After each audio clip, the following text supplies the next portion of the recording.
Every month at Pub Theology, we partner with a local or regional charity doing some very, very cool stuff in our city or around the globe. And this month, Joe is like all the rest, but it's a very cool charity, one that's very close to my heart. The charity is called Soul Hope, and they're doing some wonderful stuff around the world. Drew and Asher Colley started Soul Hope a few years ago, and they're from Indianapolis, right here. They're Hoosiers. Drew used to run quite a few Starbucks around town, and we're going to show you a video here in just a second, and then meet some people from Soul Hope to let you know a little bit about what they're accomplishing in the world. It's pretty amazing. It's going to be on this TV back here, and I will warn you, there are a few pictures in the video that are a little squeamish, so if you're eating anything... Are you going to give them a setup maybe to what they're doing, or are you just diving in? Okay, they're helping. Set it up a little bit. How do you go from managing Starbucks in Indy to what he's about to do, which is aggressive? They're going to tell you. I know, but it's a little aggressive. It's dinner. I'm not saying that people in this room can't handle it. Right.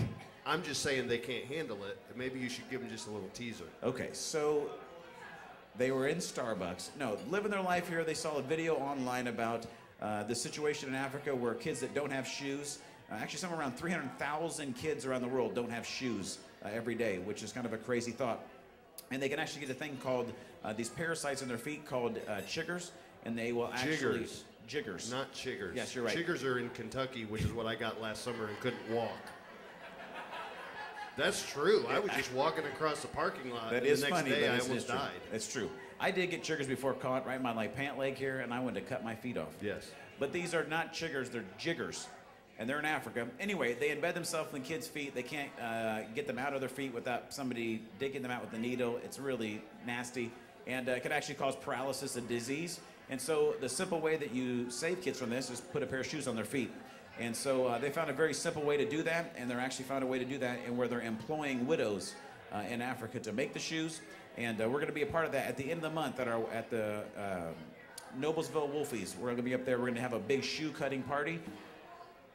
The thing that's amazing about Drew and Asher, so you know a little more about them, they were hoping to be here for a few of the events this month, but they just sold their house in Asheville, North Carolina, and are in Colorado right now getting ready to move to Uganda.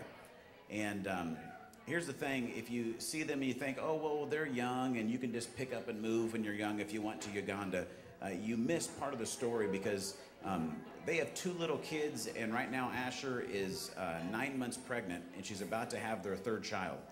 And they're moving to Uganda in October. And so they will be taking a 3-month-old baby and 2 other little kids to move to Uganda. And the reason they're doing something this extreme is because in their efforts there to save these kids' lives, they've realized that just going every 6 weeks and being there for a while and leaving isn't having enough impact.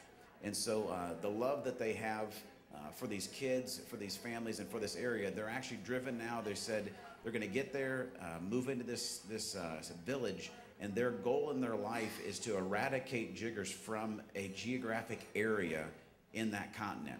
And I don't know, this morning when you woke up, you had some kind of goal today, like today you looked at your agenda and you're like, here's what I'm doing. And I don't know about you, but for me, I didn't wake up today with that grand of a cause, like that I'm compelled to, like, today I will live my life to eradicate a disease from a geographic area of the world. I don't think we're all driven by that, and I want to ask you some questions later tonight about what actually compels you. But we want to meet some ambassadors from Soul Hope. We have Mindy and Mindy here tonight, and so they're going to join us up here at the Pub Theology stage. Let's make Mindy and Mindy welcome. Huh? You guys want to use Joe's mic? There's not a lot of stage. We'll just kind of get in the mix here. Mindy, you were with us last week at Pub Theology, and Mindy, you're brand new this week. We're so glad to have Mindy Squared here tonight. And Mindy, tell us a little bit about how you got involved with Soul Hope. Well, I was always really drawn to help orphans. Through my whole life, I've always wanted to really get involved, specifically in Africa, and even more specifically in Uganda. So when my mom came across the link when she was just on her blog, just checking out other people's blogs, she immediately emailed me, and I was, of course, really interested. And then it was just, I think a week later, I saw on their Facebook page that they were looking for an ambassador for the Indianapolis area, and of course I was just like, oh, I've got to do that. So I emailed Asher right away, and she was really excited, and I was really excited, and that's how I kind of got involved. Very cool. Mindy, how did you get involved with Soul Hope? Well, I went to a shoe cutting party in my hometown in Missouri, and the person's party, she is now the lead ambassador. Her name is Ashley, and I went to a couple of her parties, and then I also saw that they were looking for ambassadors in the Indy area, and I wanted to start volunteering my time to a good organization, and so I thought Soul Hope was a perfect fit. Very cool. Mindy, how old are you? I'm 24. You're 24? Yeah. And Mindy, how old are you? 19. 19. So if you want to know like some youth of America doing some positive things, we got two of them right here with Mindy and Mindy. So it's very, very cool to meet you ladies and what you're doing. But Mindy, what one of the Mindys, I know that we're going to be doing the shoe cutting party here at the end of the month with Pub Theology, but what are some key ways that somebody could get involved in really helping the cause behind Soul Hope and what's going on? Well, I guess I'll start. Like they said in the video, you can just connect with them online. I know that's a good way to spread the word. Get on their Facebook, get on their Twitter, their website, and just start spreading the word. And then if you want to go even further from there, you can host your own shoe party. Like we're going to have the last event of the month. You want to add? Yeah, really the main way is throwing your own shoe cutting party. It can be as little as 10 people.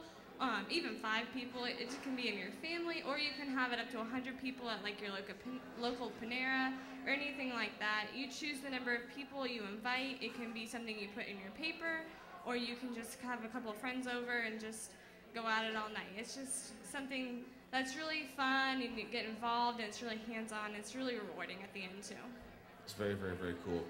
We, like I said, we're going to be partnering with Soul Hope all month long. In the last Pub Theology, we're going to do a shoe cutting party the whole time. The band's playing and stuff. We're just going to be cutting shoes. And if somebody hosted one, Mindy, what does it really entail? You basically just get fabrics, you cut out the top parts of the shoe, and then what is that? Yeah, basically there's 3 like main stations, I would say. You bring fabric, or you can talk to like your local Joann's and Hobby Lobby and see if they'll donate any of like their remnants or anything like that. A lot of people just use like old jeans from their closet that don't fit anymore. Those really work the best. They don't have to be cute or trendy or anything. So then you have people who will trace the pattern, people who will cut out the pattern, and then people who safety pin the pieces of the shoes together so that the women in Uganda can sew them together. Because once they get to, this is another piece that I love about what you guys do, is that this has actually become a kind of a microfinance career for ladies in Uganda. Talk about that real quick. Yeah, it's actually really cool. Soul Hope employs Ugandan women over in Uganda to sew the pieces of the shoe together so that they can make a livelihood for them and their families. And then Soul Hope buys the shoes back from the women and then donates them to local tribes and communities. So, amazing, amazing cause. You guys have some stuff that people can get over at the Pub Theology table tonight. Talk about, you've got buttons, you've got some stickers, but some t-shirts, but then talk about the necklaces, Mindy. Those are very cool. These are actually necklaces made from magazines. It's kind of like an upcycling concept. The women in Uganda also make things like that. They have like tote bags. You can look on the website, there's a link. They also have purses. They make just kind of like regular things they would make in their community as kind of like what their culture is. They love jewelry and things like that. So these are actually made from magazine beads. So they're really actually cool. We have 3 different kinds with us tonight. So come check them out. Very, very, very cool. Mindy and Mindy, thanks so much for being here. Guys, let's give these ladies a hand.